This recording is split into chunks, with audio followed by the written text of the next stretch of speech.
আমার এই ভিডিও যদি তোমাদের ভালো লেগে থাকে তাহলে প্লিজ একটা লাইক করে দেবে, এবং যদি এখনো পর্যন্ত আমার চ্যানেলটা সাবস্ক্রাইব না করে থাকো তাহলে চ্যানেলটা সাবস্ক্রাইব করে বেল আইকনটা প্রেস করে রাখবে পরবর্তীকালে আরো নতুন নতুন প্রয়োজনীয় ভিডিও পাওয়ার জন্য।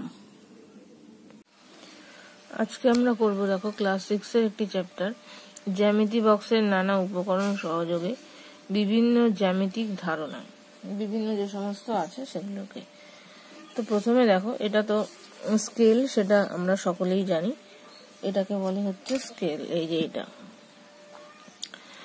এবার বলেছে নিজে করি 17.1 আমি নিজে স্কেলের সাহায্যে একটি চতুর্ভুজ এবং একটি ত্রিভুজ আঁকি।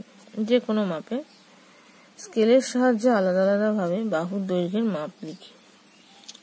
তাহলে দেখো, প্রথমে স্কেলের সাহায্যে আমি একটা চতুর্ভুজ আর একটা ত্রিভুজ আঁকবো।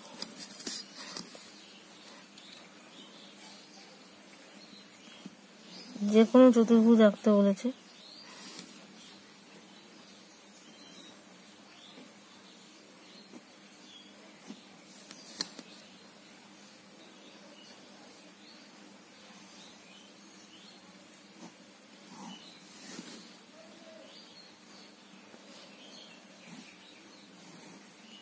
এই একটা চতুর্ভুজ আঁকলাম, নাম দিলাম এ, বি, সি আর ডি। হলো। আর একটা ত্রিভুজ আঁকতে বলেছে।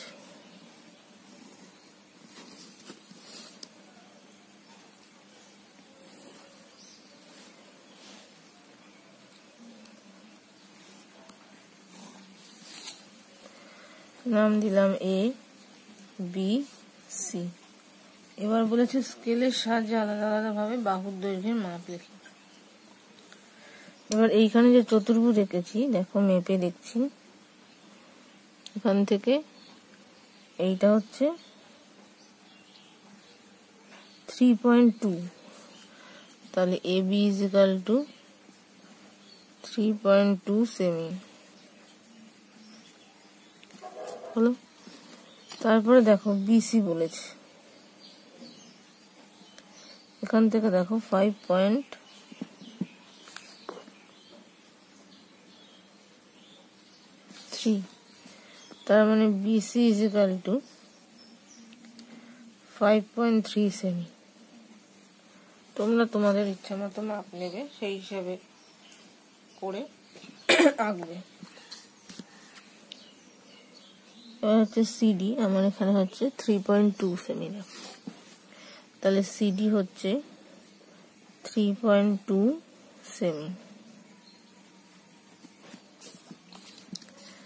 আর এডি হচ্ছে দেখো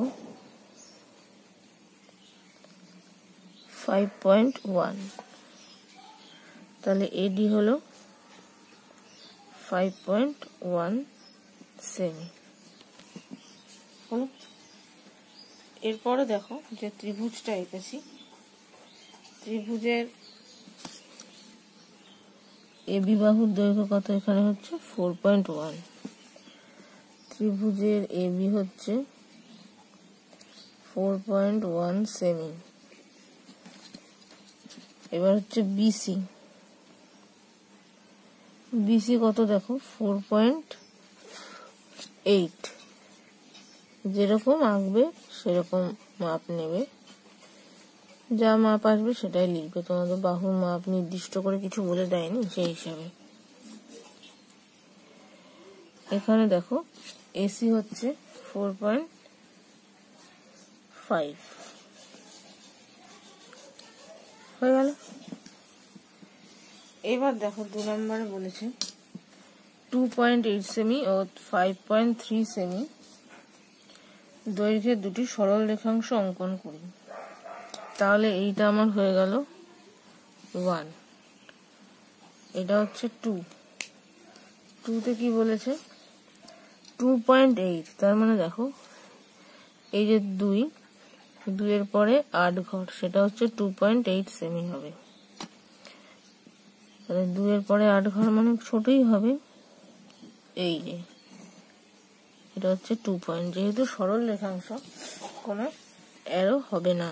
তাহলে এটা হচ্ছে 2.87। আরেকটা কি আঁকতে বলেছে দেখো, 5.3 সেমি। তাহলে এই 5-5-এর পরে 3 ঘর, তার মানে দেখো এই 5.3, তাহলে এটা হবে 5.3 সেমি। বোঝা গেল? এরপর দেখো আমাদের বইতে এরকম একটা যন্ত্র দেওয়া আছে। এটা আমাদের দেখো এই যে এই জিনিসটা আমাদের জিওমেট্রি বক্সে থাকে, এটাকে বলে কাটা কম্পাস। যেহেতু 2 মাথায় 2টো কাটা আছে, এটাকে বলে কাটা কম্পাস। আর যেটার সঙ্গে পেন্সিল ঢোকানো থাকে সেটাকে বলে পেন্সিল কম্পাস। এই যে এটা হচ্ছে পেন্সিল কম্পাস। এটা কাটা কম্পাস বা ডিভাইডার বলে। এবার এটার কি কাজ দেখো, এটা দিয়ে কি করে কি করব আমরা। শুধুমাত্র স্কেলের সাহায্যে দেখো, শুধুমাত্র স্কেলের সাহায্যে সরল রেখাংশের দৈর্ঘ্য মাপার সময় কিছু অসুবিধা দেখা যায়। প্রথমত, স্কেল পুরু হলে অনেক সময় খাতার আঁকা সরল রেখাংশের দৈর্ঘ্য ঠিকমতো মাপতে পারা যায় না। মোটা যদি হয় সেক্ষেত্রে অসুবিধা হয়। দ্বিতীয়ত, সরল রেখাংশের মাপ নেয়ার সময় ঠিক অবস্থানে চোখ না রাখলে, যেমন দেখো এরকম বেঁকা ভাবে যদি হয় সেক্ষেত্রে মাপটা ভুল হয়ে যায়। বেঁকা অবস্থানে চোখ রাখলে চোখ স্কেলের উপর লম্বালম্বি ভাবে না রেখে কোনাকুনি ভাবে রাখলে সরল রেখাংশের সঠিক মাপ নিতে পারা যায় না। সেক্ষেত্রে কিছু ভুল হয়, সেই ভুলটাকে বলা হচ্ছে লম্বন ভুল। এই ভুলটাকে বলে লম্বন ভুল। এবার কাটা কম্পাসের 2টি সমান দৈর্ঘ্যের বাহু আছে, যেটা দেখালাম, এই যে 2টো বাহু, এবং বাহুর শেষ প্রান্তে কাটা আছে। পেন্সিল কম্পাসের মতো এই কম্পাসের বাহু দুটি ইচ্ছে মতো এক নির্দিষ্ট মাপে দূরত্ব কমানো বাড়ানো যায়। এবার এই একটা একে নিয়ে বিন্দু দুটোর মধ্যে দূরত্ব মেপে, যদি মানে দুটো বিন্দুর মধ্যে দূরত্ব মেপে যদি স্কেল দিয়ে মাপি, তাহলে আমার লম্বন ভুল হওয়ার কোনো সম্ভাবনা থাকে না। তাহলে দেখো, কাটা কম্পাসের একটি কাটা শেষ প্রান্ত এবি সরলরেখাংশের এই বিন্দুতে বসালাম। কম্পাসের অন্য বাহুটি প্রয়োজন মতো বাড়িয়ে নিয়ে বি বিন্দুতে বসালাম। এবার কম্পাসটি সাবধানে সরিয়ে স্কেলের উপর বসালাম, যাতে স্কেলের কোনো দাগের সাথে মিলে যায়। দেখবো, কারণ যাতে সরে না যায়, সেই হিসাবে মিলে যায়। এই রেখে এবি সরলরেখাংশের দৈর্ঘ্য আমি জানতে পারি। এইখানে দেখো এবি সরলরেখাংশ যেটা আছে সেটার উপরে যদি আমি কম্পাসটা বসাই, সেখান থেকে এইখানে দিয়েছে দেখো, এটা তাহলে কত সেমি হচ্ছে, এইটাই এখানে বসিয়েছে, এটা হচ্ছে দেখো 1.2, তাহলে এটা হবে 1.2 সেমি। এবার দেখো এখানে আমাকে নিজে করি 17.2-তে বলেছে খাতায় 2টি বিন্দু আঁকি পি এবং কিউ। এবার কাটা কম্পাস ও স্কেল দিয়ে দূরত্ব মাপতে বলেছে। তাহলে দেখো কি করে করবো আমি দেখাচ্ছি।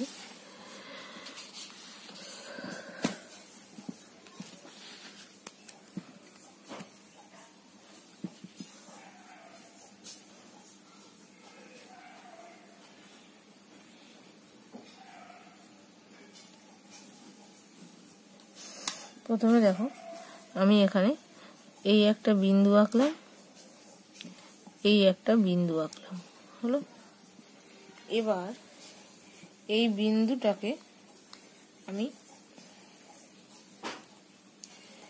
এখানে 2টো বিন্দু আঁকতে বলেছিল, সেই 2টো বিন্দু এঁকেছি। আর বিন্দুর মধ্যে দূরত্ব, এটা হচ্ছে পি বিন্দু, এটা হচ্ছে কিউ বিন্দু। এবার দেখো আমি দুটো এখানে বসালাম, এই যে কাটাটা বসালাম, হলো। ঠিক মতো বসাবে যাতে সরে না যায়, এই তো বসালাম কাটাটা। এইবার এইটাকে আমি আমার এই যে স্কেল আছে, স্কেলের মধ্যে আমি বসাচ্ছি। দেখো এই আর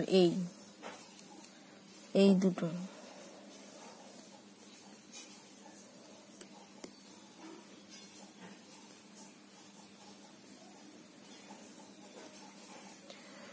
এই হিসাবে আমি বসিয়েছি। দেখো আমার এইখানটাতে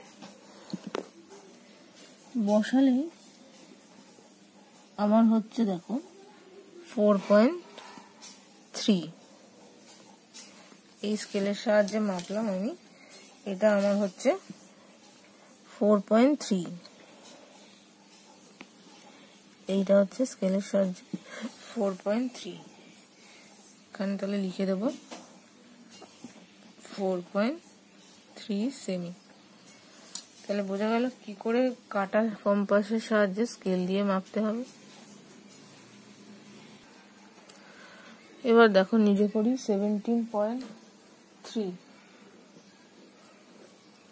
কি করতে বলেছে এখানে? স্কেল ও কাটা কম্পাসের সাহায্যে 4.5 সেমি দৈর্ঘ্যের সরল রেখাংশ আঁকতে বলেছে। তাহলে কি করে আমি এটা স্কেল ও কাটা কম্পাসের সাহায্যে 4.5 আমি আঁকবো সেটা তোমাদের দেখাচ্ছি। দেখো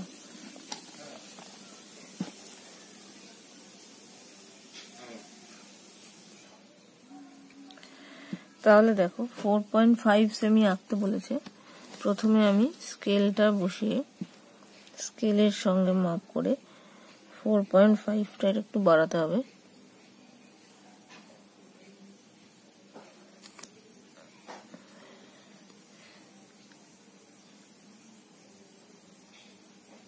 এই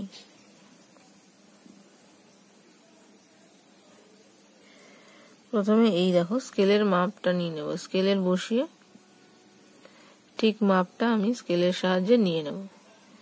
নিয়ে এবার আমি খাতার মধ্যে একটু চাপ দেব, দিয়ে দুটো আমার গর্ত হয়ে গেল। এইবার আমি এটাকে এখান থেকে স্কেল দিয়ে, কারণ আমার তো এটা মাপ নেওয়াই আছে, এবার এটাকে আমি জুড়ে দেব। বোঝা গেল? তাহলে এইটা আমার হলো 4.5 সেমি। তো কাটা কম্পাস আর স্কেলের সাহায্যে আঁকতে বললে এরকম ভাবে আঁকতে হবে। প্রথমে স্কেলের মধ্যে ধরে মাপটা কাটাটাকে বসিয়ে এই স্কেল দুটোকে করে নিতে হবে। তারপরে সেটা খাতার মধ্যে চাপ দিয়ে দুটো গর্ত হলে সেটাকে জুড়ে দিতে হবে। হলো? এবার দেখো 2 নম্বর বলেছে একটি সরল রেখা থেকে 6 সেমি দৈর্ঘ্যের সরল রেখাংশ XY আলাদা করি। তাহলে প্রথমে দেখো এর জন্য আমি একটা সরল রেখা আঁকবো। ঠিক আছে, এই হচ্ছে একটা সরল রেখা। হলো? এবার এর থেকে আমাকে আলাদা করতে বলেছে।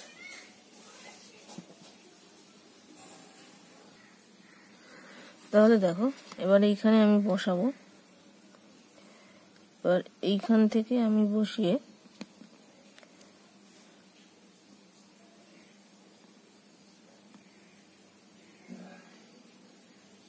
এই দেখো 6 সেমি মাপটা নিয়ে নিলাম, ডট বসিয়ে নিলাম। তাহলে এইটা এখানে আমার মাপ হলো, এইটা আমার x আর একটা y। তাহলে এইটা x আর এটা হবে আমার y। এটা একটা সরল রেখা ছিল, এইটুকু মাপ হলো এইটা। বুঝা গেল? তাহলে এইটা হচ্ছে আমার 6 সেমি। এবার আগের নিজে করে যে দেখো যে আঁকতে বলেছিল তখন নাম দিতে বলেছিল আমাকে, তো তুমি এখানে দুটোর আলাদা নাম দিতে পারো, AB দিতে পারো, XY দিতে পারো, বা ABও দিতে পারো, অসুবিধা কিছু নেই। এইভাবে আমাকে আলাদা করতে হবে। বোঝা গেল? তবে এটা দেখো এই। এবার দেখো নিজে করি 17.4 বলেছে স্কেল ও কাটা কম্পাসের সাহায্যে 6 সেমি ও 5.7 সেমি দৈর্ঘ্যের দুটি সরল রেখাংশ আঁকি ও তার নাম দিই। তাহলে একই রকম ভাবে ওরকম ভাবে মাপ নিয়ে আঁকতে হবে। তাহলে দেখো কি করে করব। স্কেল ও কাটা কম্পাস মানে স্কেলটা প্রথমে আমি বসাবো, বসিয়ে এখানে 6টার পুরো মাপ নেব। এই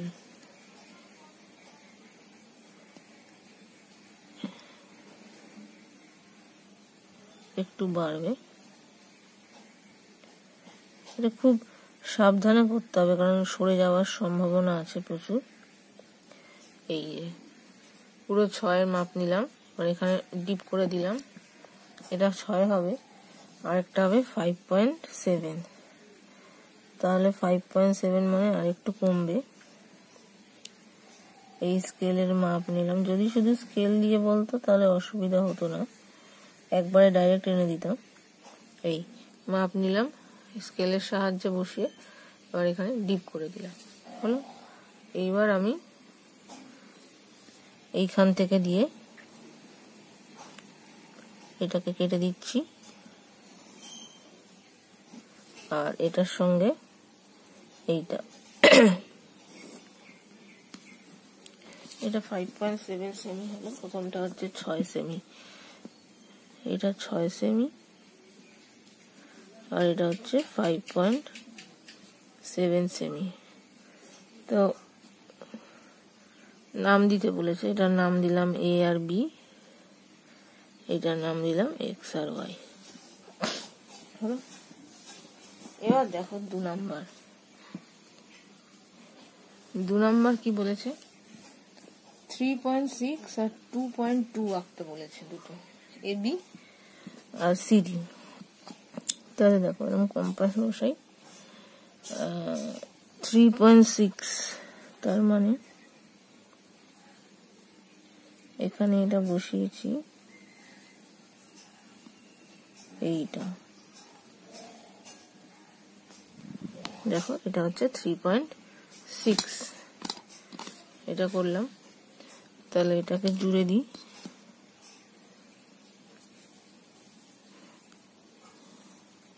এটা হচ্ছে 3.6, এর নাম হচ্ছে এ বি।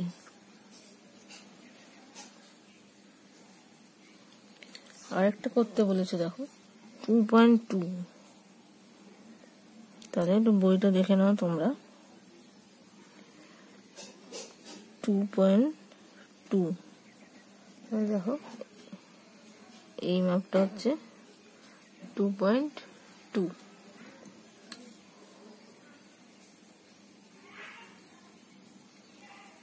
এই হচ্ছে 2.2, তাহলে এটার নাম হচ্ছে সি আর ডি। এবার দেখো কি বলেছে কোশ্চেনে, বলেছে এবার স্কেল ও কাটা কম্পাসের সাহায্যে একটি সরল রেখার উপর আলাদাভাবে এবি আর সিডি সরলরেখাংশের মোট দৈর্ঘ্যের সমান এক্স জেড সরলরেখাংশ আঁকি।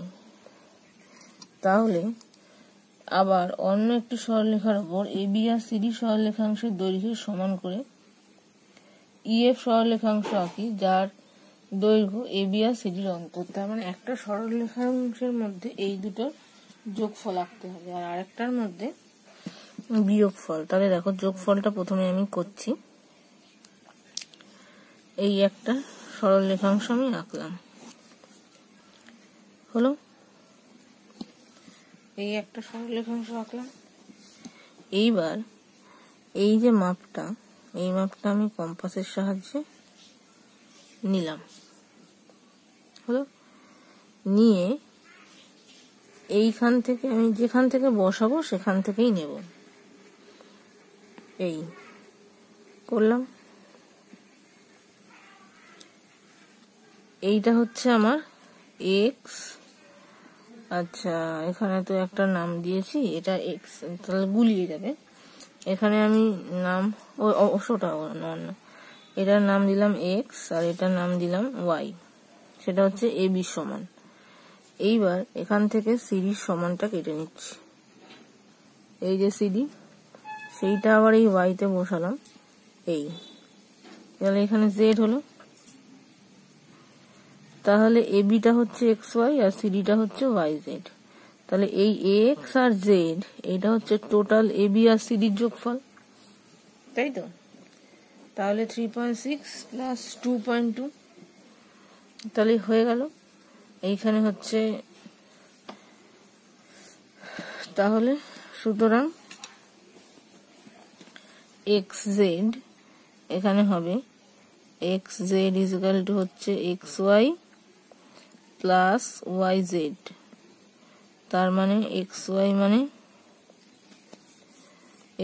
মানে কি, এক্স ওয়াইটা হচ্ছে এ বি আর সিডি, এটা হচ্ছে সিডি, তার মানে হচ্ছে 3.6 প্লাস 2.2, তাহলে এখানে হবে দেখো 5.8। তাহলে এখানে মেপে দেখবে যে দেখো এটা ঠিক 5.8 হয়েছে, বোঝা গেল? এই হচ্ছে এভাবে যোগটা করবে। এরপর দেখো বিয়োগটা কি করে করবে সেটা আমি দেখাচ্ছি, বিয়োগটা আমি পরের পাতায় দেখাচ্ছি। একই রকম ভাবে একটা এখান থেকে আমি সরল রেখাংশ কেটে নেব, এটার নাম আমি দিচ্ছি, ধরো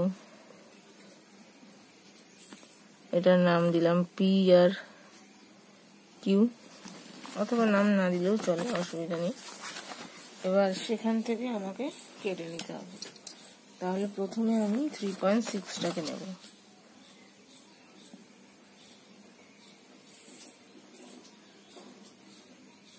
এই মাপটা নিলাম, এইখানে দেখো বসালাম, মাঝখানে বসে এই হচ্ছে 3.6 হলো।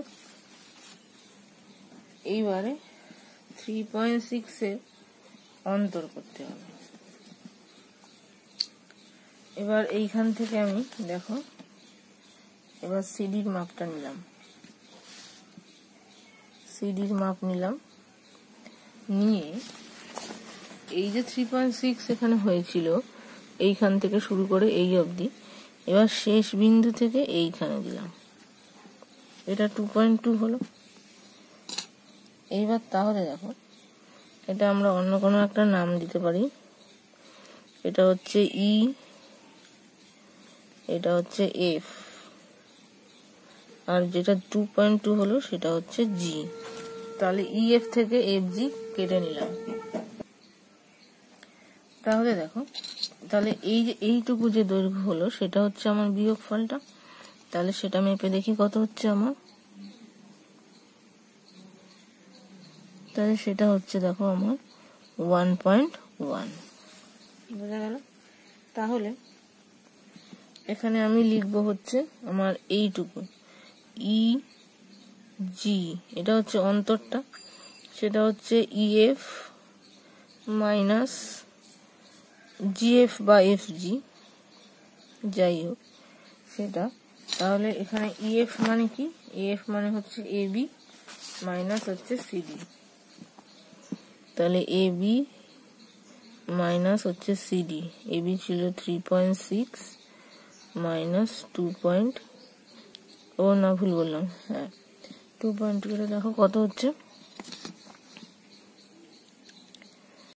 4। তাহলে দেখো বিয়োগ করে এটা হবে 1.4 সেমি। তাহলে এইটুকু হচ্ছে আমার বিয়োগ ফলটা, দুটোর অন্তর হলো। আর ওইখানে ছিল যোগ ফলটা। বোঝা গেল যে কি করে তোমরা বিয়োগ ফল আর যোগ ফল কাটা কম্পাসের সাহায্যে আঁকবে।